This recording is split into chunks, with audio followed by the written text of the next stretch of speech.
Mabandla Mavuso endzaweni yasekuthimleni ukhala ngenkampani yasemagesini lengamuphi isinciphetelo ngeliphutha lelenteka ngesikhathi-ke bamfakela tintsambo ketagesi emtini wakhe.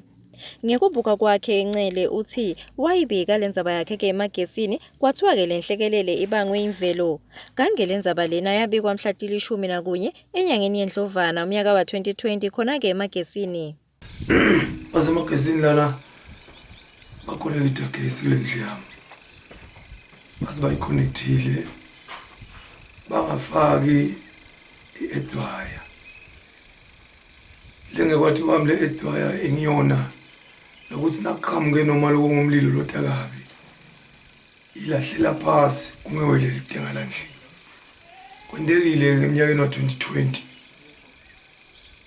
washaya litulu kwaphindza futhi nalomase kunale storm kwanyamalala gesi. Kanti since washaya litulu ngalomhla ka-2020 kwagcina sekutholakala ukuthi lamanyata nje mina lakami gesi wambili. Ngizamile-ke ukukhuluma nabo ngaphala ama-complain kusho ukuthi kunenkinga lekhona lendekako lekami. Kulo mnyaka wa-2020